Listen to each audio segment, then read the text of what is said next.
Good day to you and welcome to another Paddocks Club video tutorial.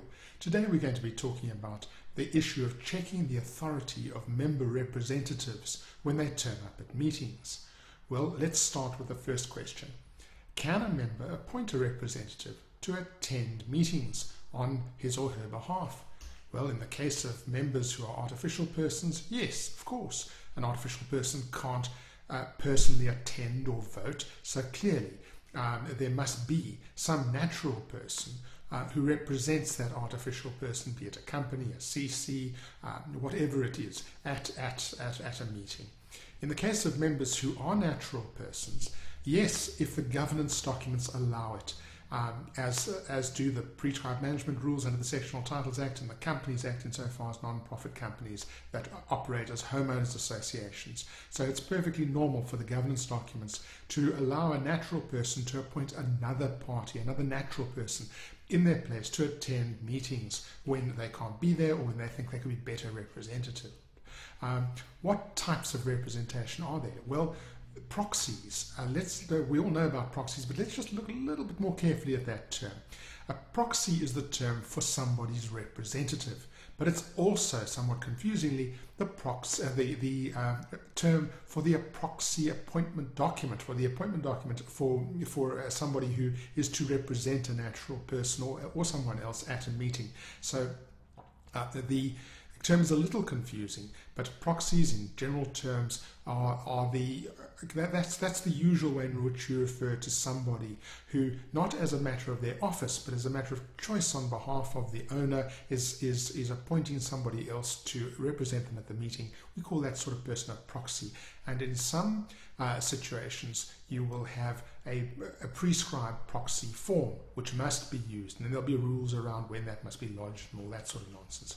But of course, there could be other types of representative, and I'll talk about those as we go through the types.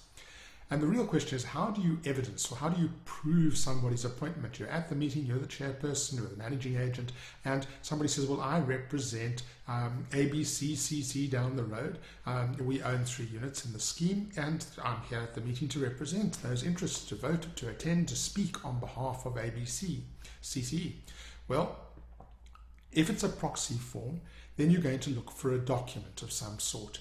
Maybe, as I say, a prescribed format, otherwise just a mandate, authority document. There is, in the common law, no requirement for a specific form, so anything will do, anything that makes it clear that the owner of that unit is giving that other person authority to attend and exercise the membership rights at that meeting.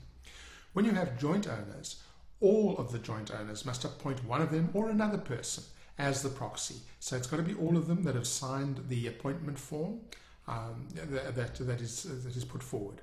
An artificial person, like a company and all the other forms of artificial personality, there must be an authorizing resolution appointing a director or trustee or other person to represent that artificial personality at the meeting.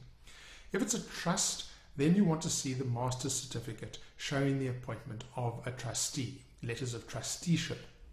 If it's a deceased estate, master's certificate showing the appointment of a trustee. Again, in the old days they were called executors, so if it were an estate that's been around for a long time, it might be letters of executorship as opposed to letters of trusteeship. If it's an insolvent or sequestrated person, then the master's certificate showing appointment of trustee. And in all these instances, when I talk about the master, I'm talking about the master of the High Court. So there will be an official form with a stamp and all those other good things. If it's a minor, this doesn't happen often, but people do put properties, sectional and homeowners association, individual properties in the names of their minor children, then the natural guardians are their automatic representatives, and that's proved by a birth certificate, or if there's been a change in the status, such as perhaps as a result of a divorce, then you might have a court order that awards sole guardianship to an individual. If it's an insane or incapable person, then again there'll be a court order appointing a curator.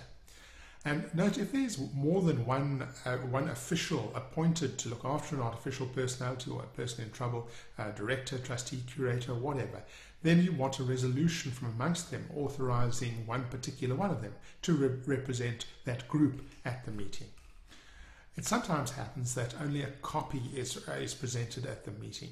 Well, and it might be a non-certified photocopy or a faxed copy.